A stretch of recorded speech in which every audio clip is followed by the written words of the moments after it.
1. As we head into another ICC tournament, the decade-old question of the Indian cricket team persists. Can India win the trophy? Even though we ended the drought in 2024, but the demons of 2017 and much recently, the 2023 World Cup still seem to haunt us. Uh, in 2017, we lost the tournament to Pakistan, a bitter memory that fans are eager to erase.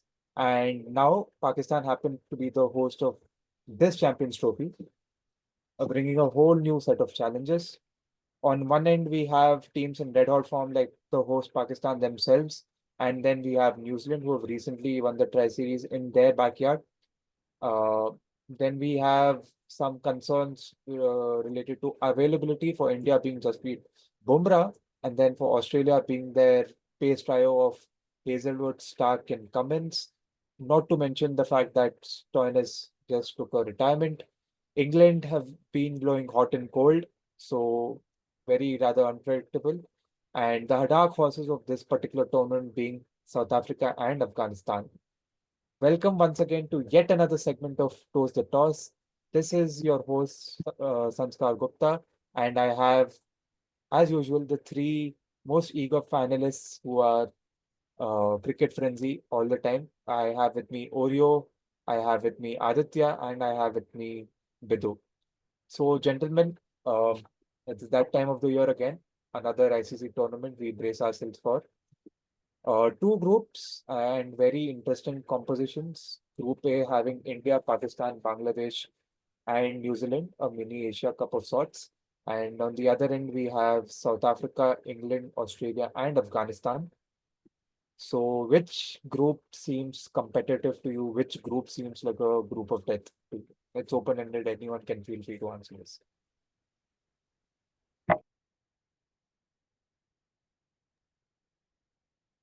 I think this is become silence of death.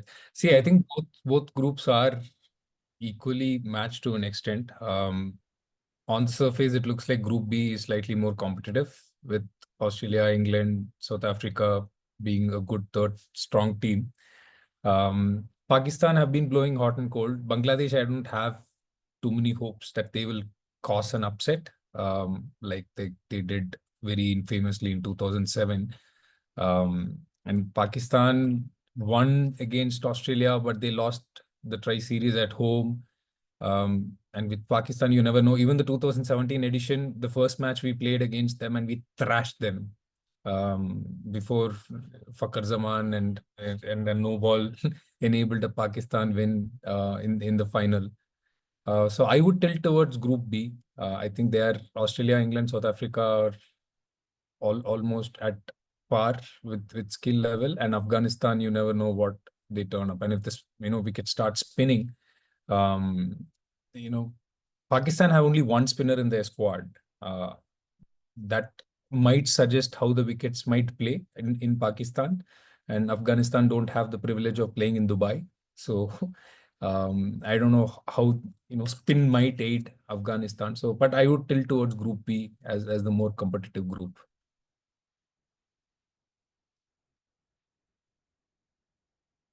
You're on mute. Okay, so yeah, I would also believe that Group B seems to be quite interesting. Like you have all Australia, England, South Africa over there, and you have Afghanistan, which is pretty close. Like it's the neighboring country.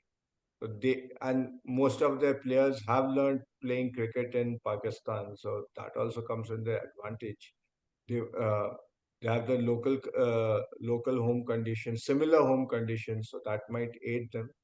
But one interesting thing which Aditya mentioned, that Pakistan has just one spinner in their squad, and I do not understand what's the policy of Pakistan. Uh, they just won the test against West Indies. They provided so many, means like such spin friendly pitches. They won one, lost the next. But you could have continued with that ploy. Try to believe in something, like at least if you want to go for spin friendly, pitches, you go for spin friendly. So there is a lot of uncertainty or lack of ideas when it comes to Pakistan. I've been a big supporter of Pakistan, but this time they seem so clueless. I don't think so that they will. I'm not sure, but looking at their form, I'm I do not think that they will head on to the knockout stages of this tournament. Slight counterpoint to that, the test series, the curators have a much more say in a home series. And given that it's a ICC tournament, the preparation of the wickets, ICC will have a more closer watch on how the wickets are being prepared. So they can't install those big Kaitan fans and make it Okay. as spin friendly. Maybe that's a reason as to why they're because if you remember, before they bought the fans on, England crashed them for 800 runs. Yeah. Harry scored a triple century. So, um, and typically Pakistan is known for roads, right? When there's the joke of the only road in Multan is the uh, Pitch. pitch there. So maybe that's a reason why they are going with a pace heavy attack. Hey, hi, Sanskar. So, coming to a question, group of death. So, when you think about viewership, I think Group A is the group of death because if um, India or Pakistan do not qualify, if India doesn't qualify, the viewership will die, and if Pakistan doesn't qualify, being the host nation, the crowd will die. So, in that sense, I believe Group A is very essential for both of the teams to go to the semi-finals. But cricketing wise, I agree with the panelist. It is Group A. But the reason for me is a little bit different. I feel if Australia came with the squad that was playing in 2023 World Cup, I would say Group A was more competitive. But given that Australia is slightly lesser team as compared to Australia for 2023, I feel Afghanistan can, give them a run for their money, especially the competition between them in the last 3-4 years and the way South Africa is. So it will be a three-way competition between these three teams in Group B. They're completely ruling England out, huh? Yeah, because England doesn't have spinners. They're trying to make do with Livingston and Root, and unless the pitches do not are not very spin friendly, I think their bowling is very weak. But what about the batsmen, Bidhu? You think they also cannot win matches? Yeah, the longer the game, I think the more all-round team you need to win. If it is a T20, yes, a couple of batsmen can score a lot of runs that bowlers can defend. But when it is a 50-over game, even if the batsman score 340, 350, even if you have a very decent bowling lineup, the other team will also have batters. And if you see all the teams are batting heavy. You see South Africa, they have very good six batters. You have Australia, they have batters. And if Afghanistan have also shown that they are able to score to a 90 to 340 a lot of times. So England not going with a stronger bowling is going to hamper them. And just touching a bit on English batting, just during this recently concluded ODI series, there was a stat where that suggested. I think every game since the T20, 2023 ODI World Cup, England has either been all out or has lost 9 wickets. There's been no in between in English batting, which suggests there is a sense of hastiness or there's a sense of uncertainty. I don't know what to term it.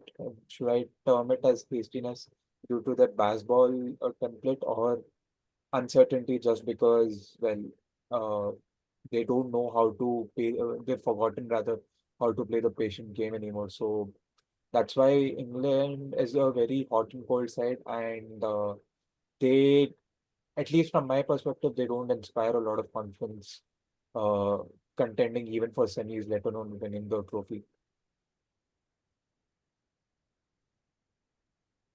But again, I'm glad that we've got answers on who is the group of death.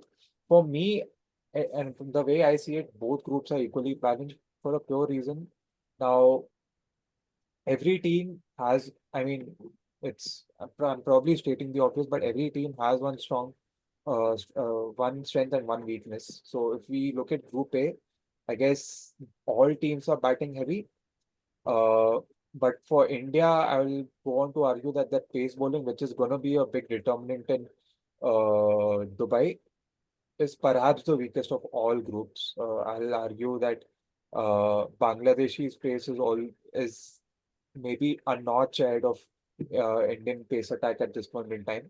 So I'm interested to see how they're going to battle that out. And also, when you look at the composition of Indian squad, there are at least five spinners. Now, I'm a little surprised with two things here. One, five spinners because Dubai isn't necessarily spin friendly. In fact, just today I was watching Akash Chopra's video, and in the recently concluded IL-20 tournament, uh, the pace versus spin comparison had a stark difference.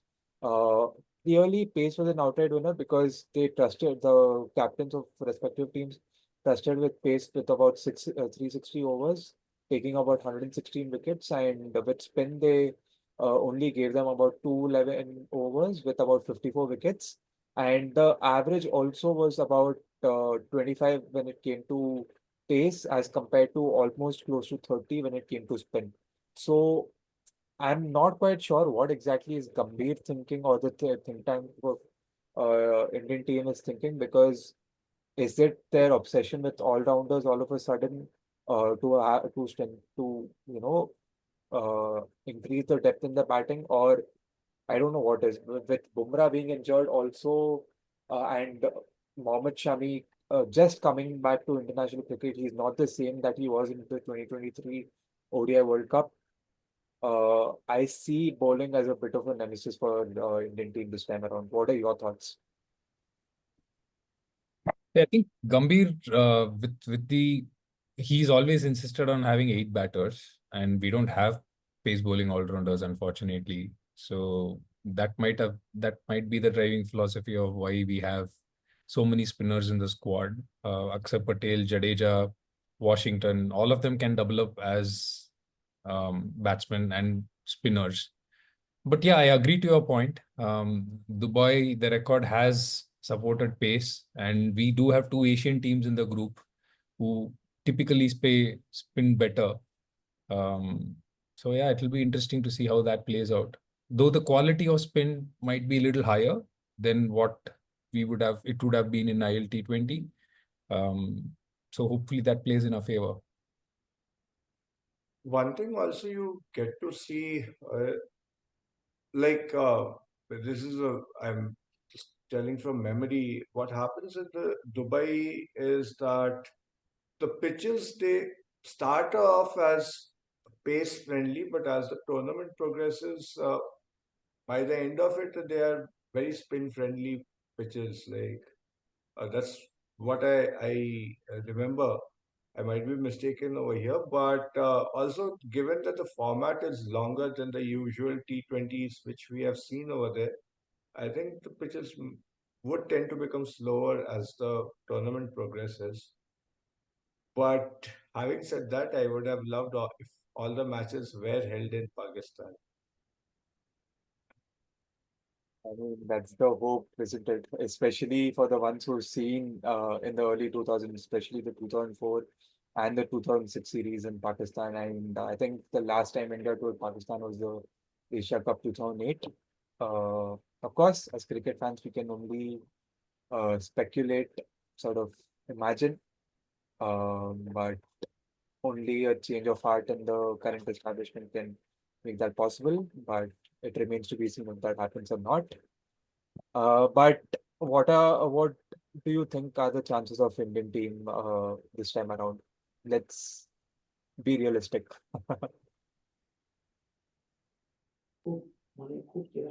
Yeah, I think we would obviously reach till the semis, which is, if not, it would be really shocking because the team has the potential, and be it one-to-one comparison or the conditions, we have the players for it. I think the strategy would be to take the opposition, like bowl out the opposition, rather than making sure that they have minimum runs in 50 overs. So when we are discussing bowlers, I think Kuldeep is a wicket taker, and you would have I think Varun Chakravarti will play because it is more of his mystery than the conditions that that the batters are a bit scared of. And Arshdeep, if he can provide a couple of wickets in the first couple of overs within the power play, I think we are good. Uh, and with Bumrah, I think yes, it's a big loss, but Mohammad Shami has been the best uh, white ball bowler. If you look at the number of wickets that he has picked up in last 3-4 years, so he being in form will nullify the loss of Bumrah. So in that sense, if we attack the opposition batters, I think we are on our way to the semi-finals. And in semi-finals, I don't know. We have a terrible record in semi-knockouts. Yes, we won the 2024 T20 World Cup, but that was because of the brilliance of Bumrah. We were totally down and out. So so this time we have to see who is that player who is going to take us through that knockout stage, and who we are playing against. I do agree with you, Bidhu, but only thing to keep in mind is inexperience of pace, as again Bidhu rightly sort of emphasized upon, and also I would say the collective match experience. We've been playing a lot of Test cricket and T20 cricket before this tournament. We've had probably a sample size of just 6 ODIs in the last 6 months. The three against Sri Lanka, which we lost abysmally, and the three against England, which again was a depleted England side. So, and also one thing that we are not factoring in is the hot and cold form of Rohit and Virat. Uh, and I think it's needless to say for us to have a tournament winning, not just game winning or knockout winning, rather full tournament winning uh, team, it's imperative that Rohit and Virat deliver. I think I'm stating the obvious, but yes, that's the thing. Uh, Aditya and Oreo, your take on India, where do you see them finish? I think I agree with Bidhu. We should make the semis. Our batting is quite solid. Even though we've not played too many ODIs, we have enough players in the team who have extensive ODI experience, which might be what is not working in England's favor. If you look at it, not too many people have played a lot of ODIs there and struggling how to pace the innings. Bowling, again, Arshdeep with the new ball is good. Death bowling is a concern. Um, but I think we should make the semis and we should make the finals also. We probably play South Africa or England. I'm assuming Australia will top the group. Um, and with Australia, England or South Africa, I would bet that India would, beat them to reach the finals. Mm. Mm. Yeah, Bidhu, please go on. Yeah, just one question that I wanted to throw into the panelists. How do you see the role of KL Rahul in this side? Because for me, it's a bit weird. Like, it's not about KL Rahul's potential or the performance or the track record that he has been, but in this current setup, where is he getting fit? And second, as Sanskar asked, I forgot to mention, like, where does he see Indian team? Um, you never know, if India reaches the final and wins, we might just see the end of.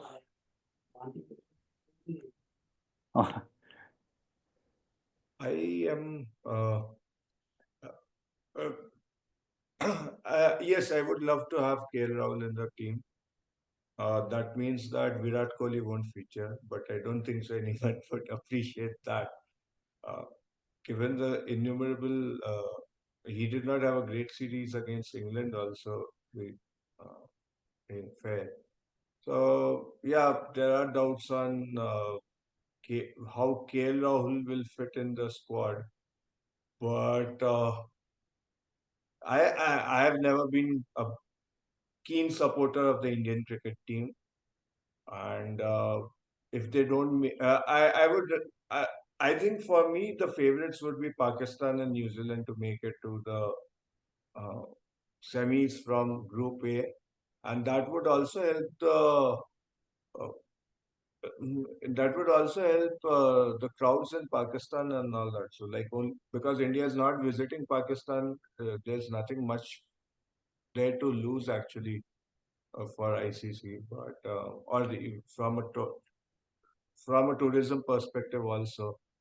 So I would love that the whole tournament happens in Pakistan.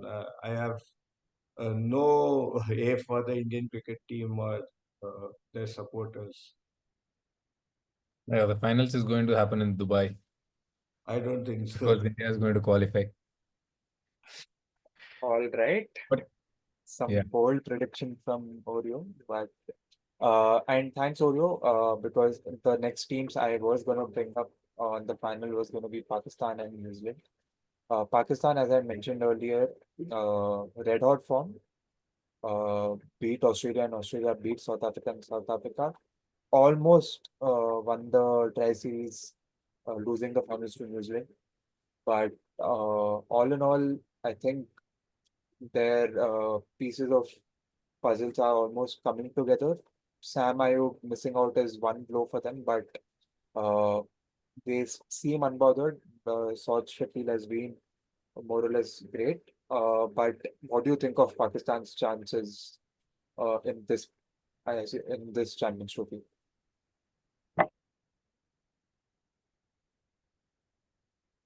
yeah, I think home conditions will definitely help. They're playing at home and they've played a series there recently, so that will definitely help. Their bowling has been little off the boil. Shaheen is not the force that he used to be. And Pakistan and ICC events, it's very hard to predict what they will do. Be it the 92 World Cup when they won it or the 2017 Champions Trophy when they won it, nobody gave them a chance. Like nobody gave them a chance halfway through the tournament. That like pretty much written them off and then they came and did something special. So it's a little hard to predict what they will do and which team will turn up. But yeah, they do have a good composition. They have momentum going behind them, and they are playing at home. So all those are in their favor. Will they make it work for themselves? I don't know.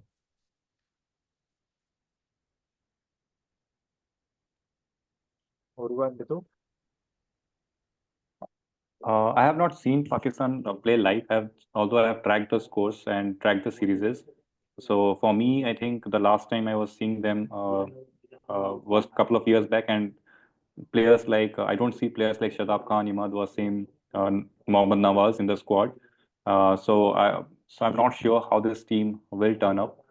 And as Aditya mentioned, even if they have different kind of players, sometimes they just perform so well and they perform out of the blue. It's not like they come into the match as favorites. They come into the match as unpredictable team, and suddenly they blow away the opposition. So with Pakistan, you will never know. But again, home conditions, a good track record, and obviously there are six players who are have played a couple of tournaments. Babar Azam, Fakhar Zaman, Rizwan. They have all played a lot of knockout games or maybe ICC tournaments. So they will carry that confidence with them. But yeah, if they lose the first game against New Zealand, it will be very hard for them to come back. If they win against New Zealand, then I think one of the two games would be a little bit easier for them. Oreo. Yeah, Pakistan is like your favorite team, Sanskar. Favorite IPL team. Like expecting them to do well is like it does not make sense, but you never know what runs in their mind or what happens in the dressing room. But to be very honest, they are not very consistent. So as long as they are not consistent, there's no point of telling that they are a strong team and all that. If if they do well, great. But consistency is the only way we can say that okay, uh, they have a chance and all that. In that respect, like even the means in that respect, the Indian team at least they are consistent. When they are bad, they're consistently bad. When they are good, they're consistently good. So that is the so if you ask me between India versus India and Pakistan, India has a slighter edge. But Pakistan chances in top four or maybe finals. Do you see that See, happening? New Zealand is a strong team. They have already proved themselves over here. They played well against India, so they are they are a sure shot. then it becomes they are a sure tough 4 team. Uh, but the battle comes to India, Pakistan, and Bangladesh. Bangladesh is another squad you never know what. But I don't think so. They have enough fire in them. So With seniors like Tamim and Shakir missing, a lot of inexperience in the squad, other than maybe notable performances from Liton Das or Najmul Hassan Shanto or their new bowling attacking with Tanzil Hassan. I don't see a lot of promise in Bangladesh. So I think we can unanimously agree that Bangladesh is not among our favorites to even like give a fight, let alone qualifying to the top four. New Zealand, I do want to emphasize a bit more because New Zealand, if I'm being very honest, in Group A seemed to be like the most complete side, winning the Tri Series against Pakistan. Uh, and I think they're a well-oiled unit. Santner does a lot of great stuff with the ball and with the bat at number 8. Michael Bracewell is coming back to his own. Rachavandra, I want to see how he does after that injury he picked in Karachi. Um, Glenn Phillips is finishing games really well for them. Devon Conway has got his form back. And most of important of all, Darren Mitchell and Kane Williamson, especially Kane Williamson getting a century after 2019 World Cup. And I think he sort of dictated the entire tri series, if I'm being fair. Bowling as well, I think uh, it's a bit of an unfortunate thing to miss for them to miss out on Ferguson, but they still have a very capable side in form of Matt Henry, in form of maybe Will O'Rourke. We know how lethal he was in India. Um, I think New Zealand seem like, I would say, firm favorites to go to the top four, if I'm being fair. What are your thoughts, gentlemen? If I'm not wrong, aren't these players, all the New Zealand players, had a lot of game time in Pakistan Premier League playing in those conditions? I think that would help them even better. Not sure of that. And you know, besides PSL, they also had a very recent series in Pakistan, which they won, and they seem to have figured out the combination. Like Conway, Kane, um, play the anchor role, and then you have Glenn Phillips to sort of finish off, and their bowling attack seems to be more well-rounded. Their fielding has always been top-notch.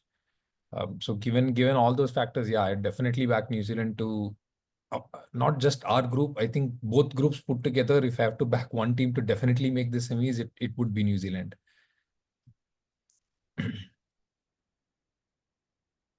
yeah, I have already told about my feelings about New Zealand. They seem to be a stronger team. Is Devon Mitchell playing? Devon Mitchell. Darren Mitchell? Darren Mitchell, yes, Darren and Mitchell. even Devon Conway. Yeah. Okay, so Darren Mitchell, I am pretty much impressed by what he brings on board. So they are one of the favorites. If they do not win, I think I would root for South Africa. First one, first one. Hey, Maybe. but that's a very bold prediction, no? Rooting for South Africa for an ICC trophy. No, it's not Uh, that bold. If you look at the history of CT, the first was won by South Africa and the next was yeah, won by New Zealand. So this is the only trophy which is very nice to these two nations. yeah. But I remember those mini World Cups which we used to have. And I think uh, because teams like South Africa and New Zealand have won, this is what enhances the quality of Champions Trophy because most people seem to dismiss the idea of Champions Trophy, it being an unwanted tournament, so to speak. And speaking of dismissing, one team whose players have seemed to be dismissing either for personal reasons or for injury concerns or retirement, seeming the most feasible option, it's Australia. I think rather than discussing who's in the squad, it's fair to discuss who's not in the squad for Australian team. There is no Pat Cummins, their World Cup winning captain, for paternity leave. There is no Stark. There is no Hazelwood, no legendary pace driver of Australia. Marcus Stoinis seems to have taken retirement from the ODI setup. Mitchell Marsh, perennial reasons, injury being his nemesis now. So quite a lot of people missing out on Australia, but again, they do at least with respect to leadership, they have a stable captain in Steve Smith. But other than that, I see only Travis Head, and in bowling, I see Zampa and Maxwell. Maxwell being the all-rounder, but barring that, Australia seems to be a team with a big question mark. Uh, what do you make of this Australian side? They have the likes of McGurk, they have the likes of Aaron Hardy, they have Josh Inglis, they have Spencer Johnson. Labuschagne, although Labuschagne doesn't really feature well in white balls, and average is just about 35. Not the best averages, I would say. Matthew Short is in the mix. When it comes to bowling, they have Nathan Ellis, who has a decent white ball record. I'm sorry, T20 wicket record, but I'm not quite sure of uh, 50 over format. So, what do you make of Australia? Chances seem a little bleak, or do you think they'll be able to cruise to semis with those unknown faces? I I think Australia are not going to make it past the group stage. So one, they're definitely low on experience. Second, I don't know how seriously they're taking this tournament. Mitchell Stark has opted out for personal reasons. Um, like I seriously don't know how invested the Australian board and the players are in the tournament. I don't think Mitchell Stark could have opted out for personal reasons from the 23 World Cup, or even a Cummins would have missed the entire tournament, even if it's paternity. I'm all for people being there, taking paternity breaks and all of that, but given that and their lack of experience, I'm not sure how well defined the roles are. Travis Head can definitely win a match on his own. We know that from past experience. But besides that, Steve Smith is still figuring out form. And the others are Maxwell again is a hit or miss. Bowling, again, there's not much experience there. So I don't think Australia are going to make it past the group stage. Same here. I'm not interested in seeing Australia qualify. I would love to see Afghanistan and South Africa qualify. There are a lot of chances of that happening because England also are shooting themselves in the foot anyways. As long as you keep your line and lens tight, they're going to slog the fifth ball and then either goes for a six, or as you said, the longer the game, they do get out more often than not. So there's a lot of chances that Afghanistan and South Africa can go through. Right. Yeah, I echo the same thoughts as Aditya did. England seems very bleak. Even the recently concluded ODI series showed no fight, no intent whatsoever. I was a little disappointed with Butler sort of underperforming. He still showed promise in the T20 series, uh, but I was expecting him to perform in the ODIs. Didn't turn out as expected. Although the opening pair did show a bit of fight, Phil Salt and Ben Duckett. Ben Duckett, his mouth seems to do more talking than the bat at the moment. Um, but it remains to be seen if England can make it. But I know we've almost sort of implicitly declared our favorites being South Africa and Afghanistan, qualifying from Group B. But it's let's still discuss the squads. South Africa again seems like a very balanced side. Bahuma has been doing wonders as a captain. Not a lot of people give him the credit for some reason, but I think he should be celebrated as a captain because he's just impeccable. Marco Jansen, Hendrik Klassen, Keshav Maharaj, Aiden Markram, David Miller, Lungi Nigiri, Kagiso Bada, Ral Rickenton having coming through a red hot form in SA20, Tabrek Shamshi, Tristan Stubbs, Ryan C. Van der Dessen, a key player in the ODI setup. Well, that's as good an ODI squad as it can get. So I quite agree with Oreo. If not for New Zealand, I think South Africa should be clear favorites to not just qualify for semis, but perhaps lift the trophy. Your thoughts, gentlemen? Yeah, I mean, one of the strongest squads, if not the best. They have all covered up. They have the four batters in the middle order who can take the game deep, as well as if you are chasing a low score, they have the game to play well against spinners. Markram, Klaas, and David Miller, you know how well they are in subcontinental pitches and against spinners, which the other teams are slightly short when it comes to England. The middle order sometimes get tentative against spin, but South African middle order are very good against spin and pace both, and they have the right spinners if needed. They're both the spinners, Maharaj and Samsi, are frontline spinners. They're not all rounders who are turning their arms. And just the one thing, Marco Jansen is, whether he will bat at number 7 or number 8 is a thing, because you saw what happened in the T20 World Cup. I felt he was a little bit one notch above where he should bat, and the form Lungi and Giddy is in, because if they had one of Kochi or Norke fit, they would have the best bowling lineup. And because two of them are not there, I think they will go with Ngidi, and his form is a bit critical. But they still have I think, one of the top teams. I think South Africa is just the temperament of how they manage the knockouts. They've had a very inglorious history in that regard. So as long as they can manage that temperament and keep the monkey off their shoulder and play the game, I think they can go all the way and lift the cup. It'll depend completely on their temperament. Be it the 23 World Cup, they were very tentative against Australia in the semi-final. 24 T20 World Cup, they pretty much had won the game.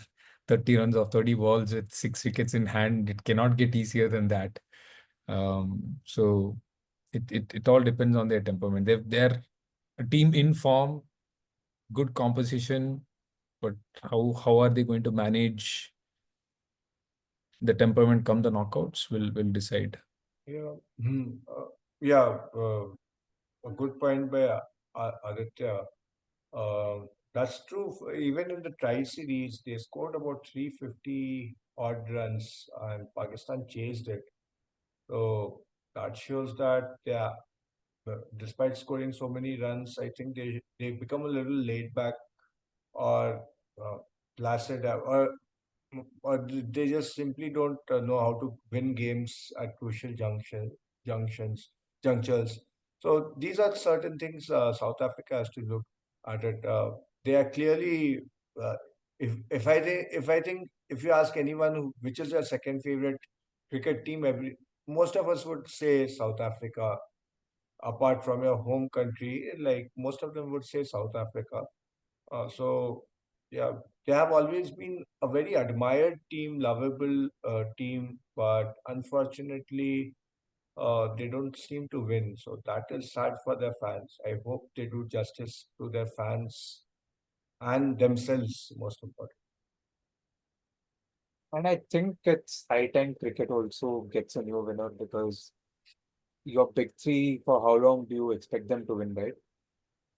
It will always be great to see an underdog winning, or a team which perhaps deserves, should be the right word. I think every team deserves to win. It's just that which team puts the best foot forward ends up winning. And South Africa has been doing that for quite some time. Arguably not when required the most, either through hard luck or just their inability to cope up when it matters the most. But I genuinely hope uh, they can turn around this time, because I think from qualifying from semis and losing to qualifying to finals and losing, they've definitely turned a page in that chapter. I just hope it's a matter of another little signing off that's needed in the final page. And yes, we certainly do hope all teams perform. In interest of time, we would have to sort of compromise with us discussing about Afghanistan. But your top four overall, gentlemen. For me, it's going to be New Zealand, I will stick my neck and say India, although I won't be surprised if it's Pakistan in place of India, South Africa and Afghanistan. What about you guys? Before I get to my top four, the point of underdog or a team outside the big three winning, I think the team that had the best chance to do that with a lot of ODI experience in the last year is Sri Lanka. Unfortunately, because of the cutoff date and all of that, they are not part of the tournament. But I think they have been in top-notch ODI form in the last year. And even if you look at the ODI team of the year from the last year, bunch of them were Sri Lankans. But anyways, that's how it is. So with the given teams, I would say India, New Zealand from Group A, and South Africa, I would still say Australia. Yeah, I mean, those guys, I know I said they're not serious and all that, but come ICC tournaments, I don't know what gets into them. So I'd still say Australia and South Africa from Group B. Over you, Bidhu. I just sense a little bit of okay with you guys when South Africa or New Zealand are lifting the trophy. But I just want to remind that yes, we had won an ICC trophy in 2024, but I think 2024 was one of the worst years of Indian cricket with the kind of losses that we had. This year also we are not qualifying for WTC.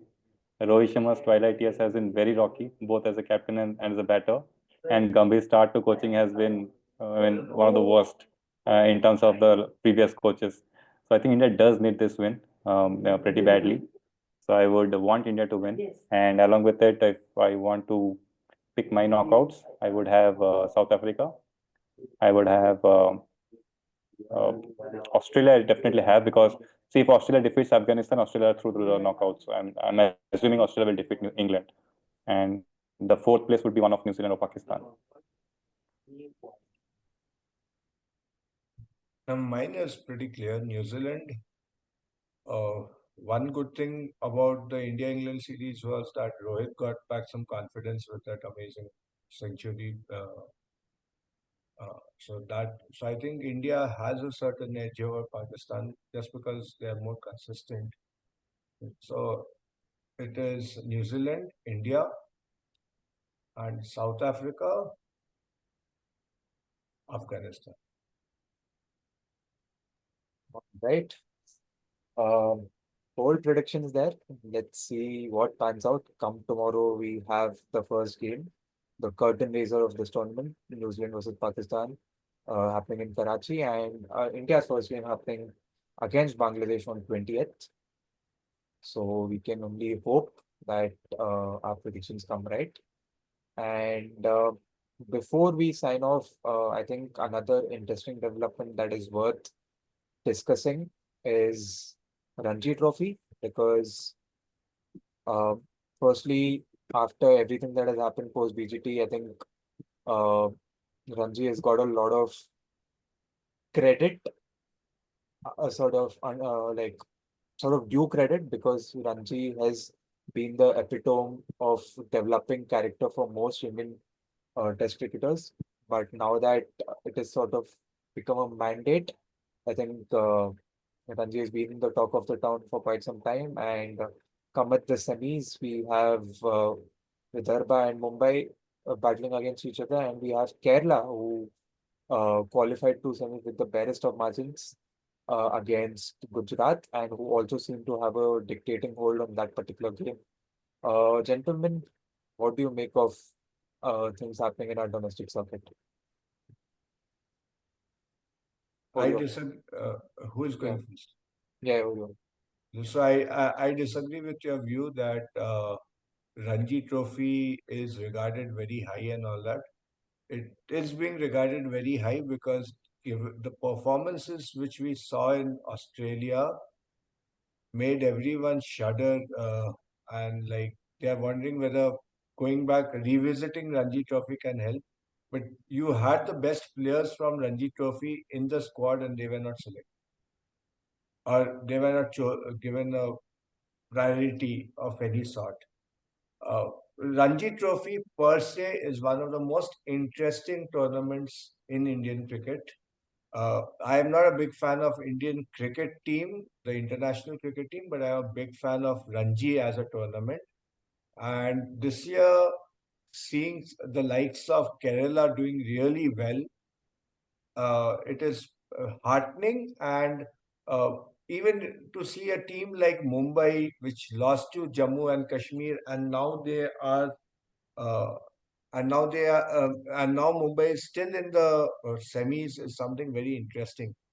So I am okay with how the tournament pans out for the domestic cricketers, but it is nice. It's a very well organized tournament, and all kudos to the administrators and the cricketers who participate in it. And it's also heartening to see both Kerala, Gujarat, and Vidarbha playing really well along with Mumbai.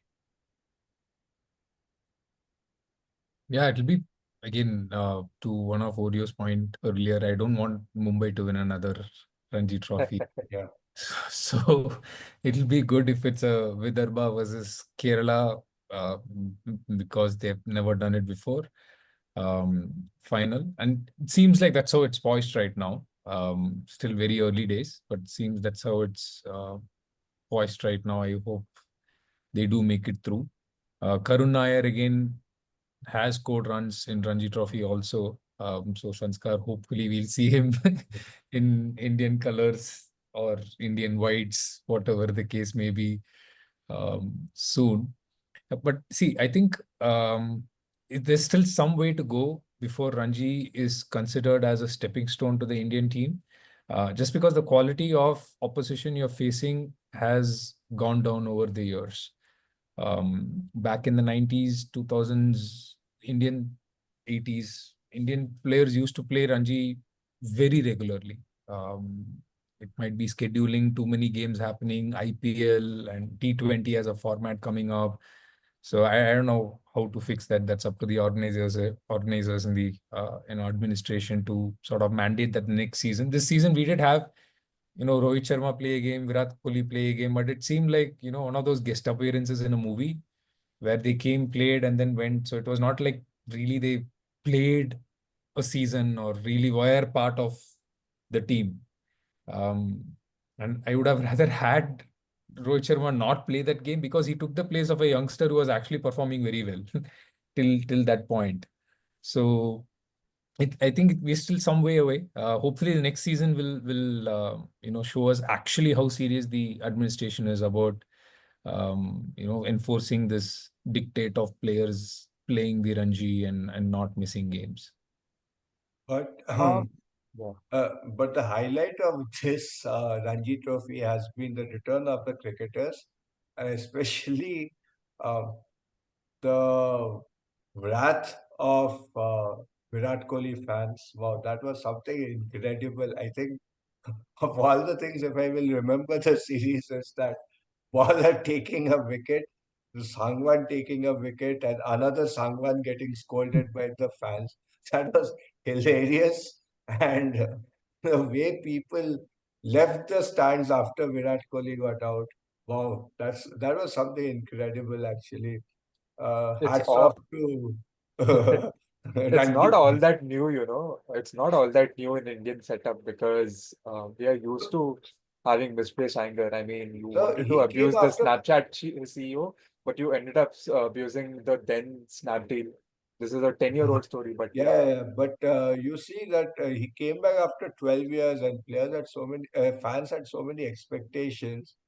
And I think the most crudest remark came from the bowler who got Virat Kohli out.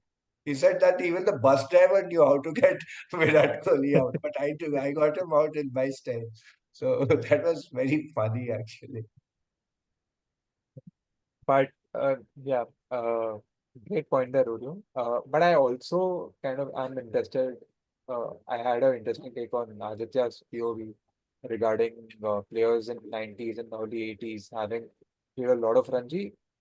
True, we have had a lot of game time, international game time rather, because with the advent of IPL and T20 cricket as a whole on a rise, uh, and also we are looking to commercialize the sport globally a lot more. So uh, the red ball in particular has taken a bit of a hit, or longer formats of game in particular have taken a bit of hit.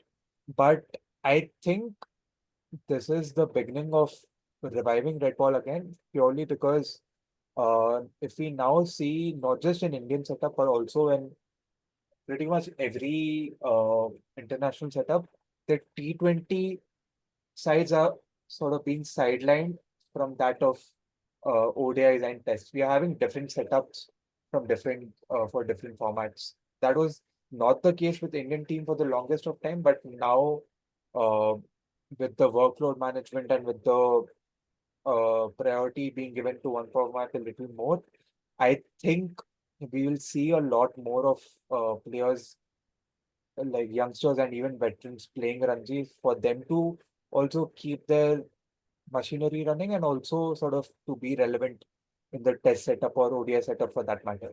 That's my take. Uh, I don't know how we will agree or disagree with that. But yeah, No, I think, see, we've had so many IPL success stories who have made it to the Indian team in the last 10, 15 years, starting from Ashwin, till Nitish Reddy now. So I will wait for the next Ranji star to make it to the Indian team. As Oreo said, we took Abhimanyu Ishwaran and, they didn't even get a chance. Sarfaraz Khan also didn't get a chance.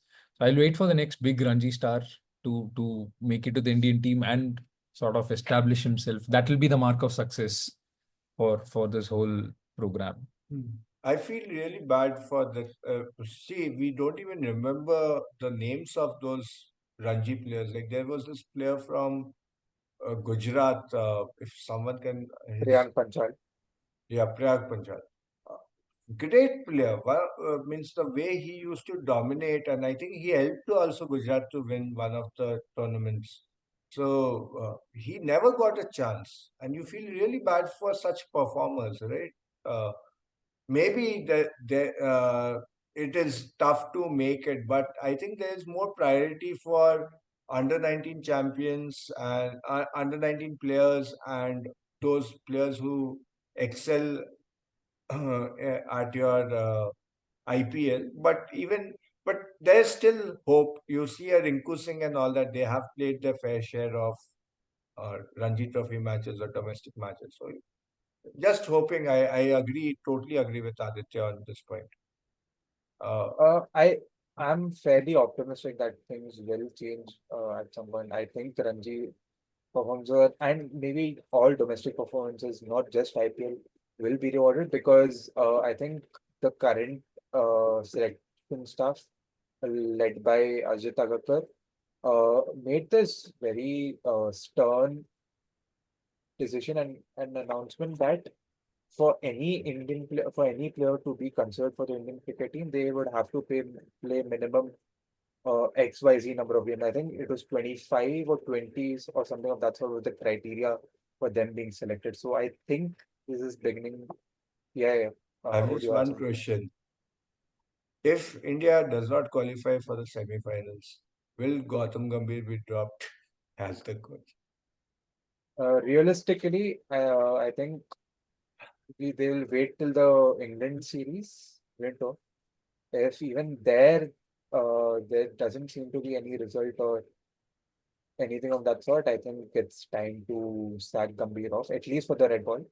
I really can't fault him for the T20 performances because T20 is one format India has been very consistent even before Gambhir came into the picture, and after Gambhir came to the picture, it's sort of further solidified and enhanced our brand of being the current world champion. Even coaches are selected based on IPL only. Yeah, Chandrakant didn't get a yeah. gig with the Indian team. So, those things have to change. But as you said, different setups are being made for the red ball and white ball now. So I think that'll, you might have different coaches also for the red ball And and we also had like a Ranji legend, so to speak, Shitanshu Kotak, bucket load of runs for Saurashtra or Baroda, I don't recall. Uh, but see, that's the state. We don't even recall which state they've represented. Amol Mazumdar, you had this particular gentleman, Shitanshu Kotak, so many of them. Jalat Saxena, the most recent example, switched errands from Mumbai to some other state to now for Kerala. Uh, but yeah, I think it's time that we credit and sort of give chances based on merit of the longer formats rather than impulsive shorter format short successes. Yeah. All right, gentlemen. I think a lot has been said, a lot has been spoken, and now that we have discussed our segments, I guess it's time to call off this meeting. Thank you all. Thanks for your time. And we hope for a successful Champions Trophy. Hopefully, our teams making through for the semis, and we shall catch up soon. Thank you.